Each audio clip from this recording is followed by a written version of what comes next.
గత కొద్ది రోజులుగా రోడ్డు ప్రమాదాల నివారణకు రాష్ట్ర ప్రభుత్వం అనేక చర్యలు చేపడుతున్న నేపథ్యంలో ప్రివెంటివ్ మెజర్స్ తీసుకోవాలని చెప్పి ప్రభుత్వం చెప్తుంది. కానీ కొన్ని అనివార్య కారణాల వల్ల ఎదుటివారు కూడా సరిగా రాకపోవడం వల్ల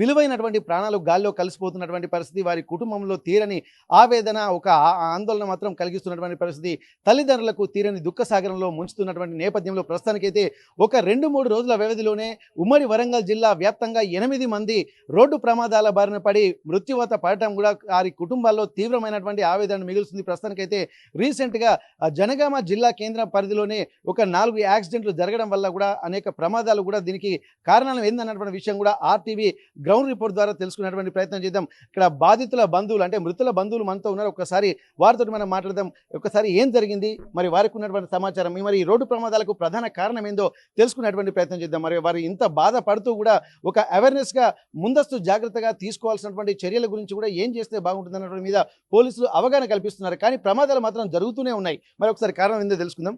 నమస్తే సార్. ఇప్పుడు మొన్న రోడ్డు ప్రమాదంలో ఈ 2-3 రోజుల వ్యవధిలోనే చాలామంది యాక్సిడెంట్లో బారిన పడి కొంతమంది చాలా తీవ్రంగా గాయపడుతున్నారు, మరికొందరు మృత్యువాత పడుతున్నారు. అసలు మాజిద్ ఎలా ప్రమాదానికి ఎలా కారణమైండు, అసలు ప్రమాదంలో ఎలా తను విగత జీవిగా మారిండు? బేస్తవారం రోజు ఫంక్షన్లో పోయింది వాళ్ళు. రిటర్న్లో 11-12 గంటలకు వస్తున్నారు నవాపేట యువతల. వీళ్ళు ఇటు వస్తారు, ఆపోజిట్లో లారీ ఏమైందంటే వెనక నుంచి గుద్దేసింది. ఆపోజిట్లో ఏ లారీ అది? అది అది లారీ కానీ చూడలేదు, ఉసుక లారీ అది. ఓకే, ఇప్పుడు మనం ఎంత మంచిగా వెళ్ళినా కానీ ఇప్పుడు లారీలు కూడా రోడ్ల మీద ఎక్కువగా వెళ్తున్నటువంటి సందర్భంలో మరి లారీల సంఖ్య పెరుగుతుంది, సైడ్ కూడా ఇవ్వట్లేదు. లారీ స్పీడ్ 120-100 వరకు ఉంటుంది స్పీడ్. చిన్న బండ్లో కొడుతున్నారు. స్పాట్ చనిపోయిన మంది ఇద్దరు డ్యామేజ్ అయినారు. ఇవాళ చనిపోయింది మాజిద్, దీంతో 3, టోటల్ 5. ఈ 2 రోజుల వ్యవధిలోనే. ఇప్పుడు ఏం చేస్తాడు మాజిద్, ఏం చేస్తాడని? మాజిద్ ప్రైవేట్ జాబ్ చేసేది. చనిపోయిన ఆయనకి 6 నెలల పాప ఉన్నది అంతే. ఓకే, ఇప్పుడు ఇట్లా ప్రస్తుతానికైతే ఏంటంటే తను ఒక ప్రైవేట్ ఉద్యోగం చేసుకుంటున్నటువంటి సందర్భంలో కూడా ఆ కుటుంబంలో తీరని ఆవేదన, ఒక దుఃఖ సాగరంలో ముంచినటువంటి పరిస్థితి. ఎందుకంటే ఇప్పటి వరకు కొద్ది రోజులుగా క్రితం ఆర్టీవీ గ్రౌండ్ రిపోర్ట్ ద్వారా లారీల వల్ల ఎట్లాంటి ప్రమాద తీవ్రతలు ఉన్నాయన్నటువంటి విషయం కూడా గతంలో హెచ్చరించింది. కొద్ది రోజుల వ్యవధిలోనే, అంటే ఒకవేళ యాక్సిడెంట్లు జరిగితే కంటిన్యూస్గా జరుగుతూనే ఉన్నటువంటి పరిస్థితి. మరికొంత మంత్రులు మనం మాట్లాడదాం. బ్రదర్, ఇప్పుడు రోడ్ల మీదకి మాత్రం లారీలు చాలా వేగంగా వస్తున్నాయి. బ్రదర్ చెప్పినట్టు 120 పైగా స్పీడు, అంటే మామూలుగా అదుపు లేని వేగం, అది కంట్రోల్ చేయలేనటువంటి పరిస్థితి. అంత ఓవర్లోడు ఇసుక లారీలు వస్తున్నటువంటి సందర్భంలో కూడా మరి ఈ లారీల దీనివల్లనే ప్రమాదాలు ఎక్కువ జరుగుతున్నాయి. మరి ఈ స్పీడ్ని ఎట్లా కంట్రోల్ చేయాలనుకుంటారు? మరి ఏం చేస్తే ఈ లారీల పరిస్థితి ఆగిపోతుంది? స్పీడ్ కూడా కంట్రోల్ చేయాలి. అది కాక రోడ్డు కూడా సరిగా లేదు సార్. అది హైవే రోడ్డే కానీ హైవే రోడ్డు లాగా లేదు. అది చాలా టర్నింగ్లు ఎక్కువ ఉన్నాయి. ఆ టర్నింగ్ల వల్ల కూడా మనకు ఎదురుగా వచ్చే లారీలు అవి ఏర్పడవు. దానివల్ల మనకు ఘోర ప్రమాదం అవుతుంది. దానివల్ల చూడండి 3 చనిపోయారు. ఇంకా 2 పరిస్థితి కూడా విషమంగా ఉంది. ఒకరి కాలు చేయి ఇరిగిపోయింది. వాళ్ళ ఇంట్లో ఇప్పుడు వాళ్ళ ఇళ్లలో ఎలాంటి జరుగుతుందో మీరు ఆలోచించవచ్చు.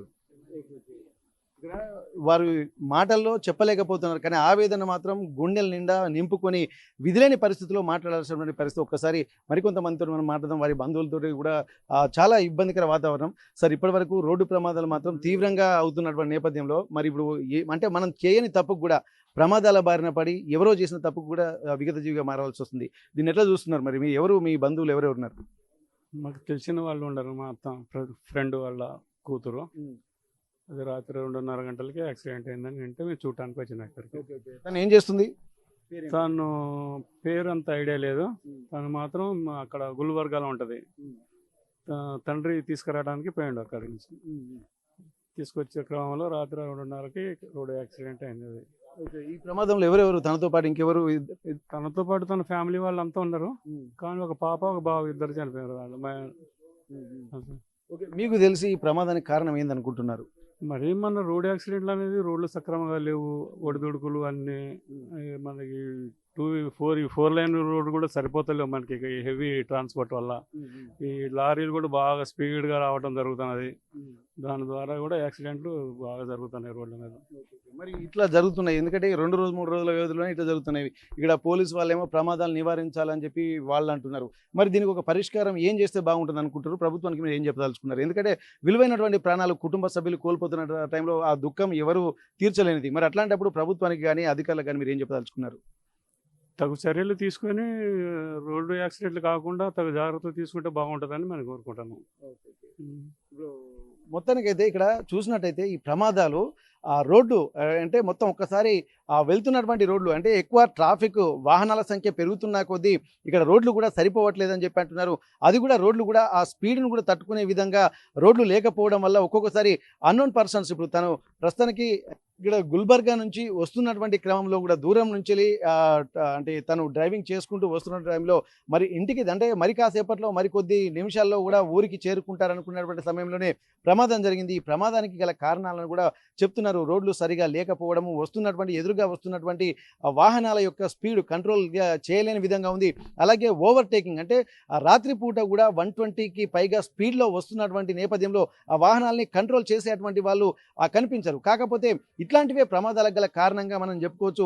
ఈ నేపథ్యంలో కూడా ఇక్కడ ఎక్కువగా ఇసుక లారీలు కూడా వస్తున్నటువంటి సమయంలో ఇసుక లారీలను కూడా కొంత ఆ స్పీడ్ బ్రేకులు వేయాల్సినటువంటి అవసరం ఉంటుంది.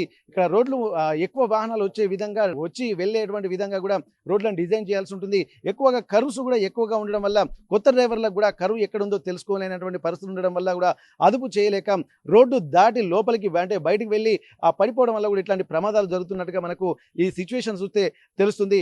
ఇక్కడ మరిన్ని వివరాలు కూడా ఇక్కడ గ్రౌండ్ రిపోర్ట్కి వెళ్ళి తెలుసుకున్నటువంటి ప్రయత్నం చేద్దాం. అసలు ప్రమాదానికి గల కారణాలు ఏంది? ఇప్పటికే ఇక్కడ జనగామ జిల్లాకు సంబంధించినటువంటి డీసీపీ రాజమహేంద్ర నాయక్ కూడా సంఘటన స్థలాన్ని పరిశీలిస్తున్నారు. మరి దీనికి కారణాలు ఏందో తెలుసుకున్నటువంటి ప్రయత్నం చేద్దాం. మొత్తానికి ఏదేమైనప్పటికీ కూడా ఇట్లాంటి ప్రమాదాలను నివారించడానికి కూడా అధికారులు మాత్రం పూర్తి చర్యలు తీసుకోవాల్సి ఉంటుంది. రోడ్ల మరమ్మతును కూడా చేయించాలన్నటువంటి విషయం కూడా చెప్దాం. ఒకసారి మరికొంతమంది వరకు మాట్లాడదాం. చెప్పండి అన్న, ఈ ప్రమాదాలను ఎట్లా చూస్తున్నారు? ఏం జరిగింది అసలు? ఫంక్షన్కు పోయి వస్తున్నారు. వస్తా వాళ్ళ అమ్మాయి అక్కడే ఉంటుంది, గుల్బర్గాలో తీసుకొని వస్తున్నారు. జనగాం దాటినాక ఏ ఊరు అది కరెక్ట్ రఘునాథ్ పెళ్లి దగ్గర యాక్సిడెంట్ అయింది. ఆ రోడ్లో ప్రమాదం, రోడ్డు అక్కడ లెవెల్ లేదట, మేము అబ్జర్వ్ చేయలేదు. ఇంకో విషయం ఏంటంటే ఈ లారీలకు వాటికి కూడా సింగిల్ రోడ్ ఉన్న కాడ వాళ్ళు వైట్ లైట్స్ పెడుతున్నారు, హైలోజిన్ లైట్స్ పెడుతున్నారు. ముంగట వచ్చే బండికి ఏం అవపడకుండా చేస్తున్నారు. ఒక్కొక్క లారీకు 6, 7, 8 లైట్లు పెడుతున్నారు. ఇంతకుముందు హెడ్ లైట్స్ అవి ఉంటే సగం బ్లాక్ ఉండేది. ఇప్పుడు అది అంతా వెళ్ళిపోయింది. మొత్తం ముంగటోడు అసలు వానికి తువ్వ అవపడకుండా లైట్లు వేస్తున్నారు. అది కూడా నివారించాలి. ఈ రోడ్లకు ఇది మన రీడియం మార్క్స్ పెట్టాలి. రోడ్ కనీసం రాత్రిపూట రోడ్ ఎక్కడ ఎడ్జ్ అవుతుంది ఏంటిది అనేది కూడా తెలుస్తుంది. నేషనల్ హైవే వాళ్ళు టోల్ ట్యాక్స్ అవి అన్ని కట్టుతున్నారు. అయినా కూడా సౌకర్యాలు కనీసం రోడ్డు క్లియరెన్స్ గా అవపడాలి. రీడియం మార్క్స్ ఉంటే ఏమవుతుంది, మనకు రోడ్ ఏ ఉన్నది అని ఈ లైట్ ఫోకస్ కు రోడ్ క్లియర్ గా అవపడుతుంది. అవి కూడా ఎక్కడ లేదు. ఇది దానికి కూడా చర్యలు తీసుకోవాలి. ఈ పెద్ద లైట్లు వేసుకొని ప్రతి లారీకు, కారుకు దానికి కూడా మొత్తం హైలోజిన్ లైట్స్ పెడుతున్నారు. ముంగట వచ్చే బండికి సింగిల్ రోడ్స్ ఉన్న కాడ చాలా ఇబ్బంది. అట్లా కూడా యాక్సిడెంట్స్ అవుతున్నాయి. గవర్నమెంట్ తోని కోరుకునే కారణం ఒకటే, ఒక్కొక్క లారీకు రాత్రిపూట చూస్తే 6, 8 లైట్స్ పెట్టి వైట్ లైట్స్ ముంగటోడే వాడు ఎటన్నా పోనివ్వండి ఆ పరిస్థితి చేస్తున్నారు. దానికి ఆర్టీఓ వాళ్ళు, గవర్నమెంట్ దానికి ఖచ్చితంగా చర్య తీసుకొని అది బంద్ చేయాలని కోరుతున్నాం. ఇక్కడ మనం చెప్తున్నాం, వాళ్ళు అబ్జర్వ్ చేసినటువంటి మాటలను బట్టి చూస్తుంటే ఒక్కొక్క లారీకి 6, 7, 8 లైట్లు ఉండడం వల్ల కూడా ఎదురుగా వచ్చేటువంటి వాహనాలకు దగ్గరికి వచ్చేంత వరకు కూడా ముందు ఏముందో తెలియనటువంటి పరిస్థితి.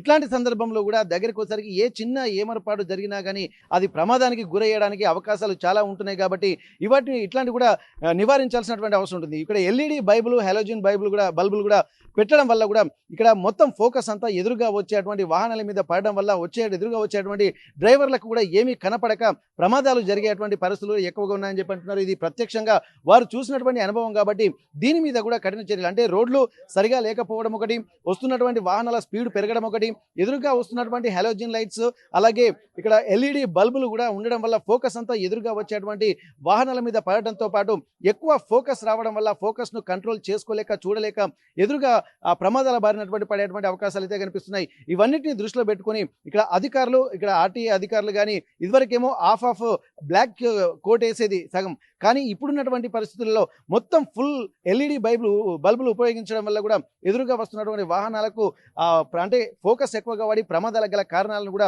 వివరిస్తున్నటువంటి పరిస్థితి. ఏదేమైనప్పటికీ కూడా అధికారులు మాత్రం ఇట్లాంటి వాటిపై తగిన చర్యలు తీసుకోకపోతే మరిన్ని ప్రమాదాలు బారిన పడాల్సి వస్తుంది. మరికొంతమంది కూడా విగత జీవులుగా మారేటువంటి అవకాశం ఉంటుంది. కానీ ఇట్లా అవగాహన కల్పించడమే కాకుండా తగిన చర్యలు కూడా అధికారులు తీసుకోవాలనేటువంటి ఒక విజ్ఞప్తిని కూడా ఇక్కడ వాహనదారులు, వారి బంధువులు, అలాగే మృతుల బంధువులు కూడా చెప్తున్నటువంటి పరిస్థితి. జనగామ నుండి కెమెరా పర్సన్ వంశీతో వెంకటరత్నం, RTV వరంగల్.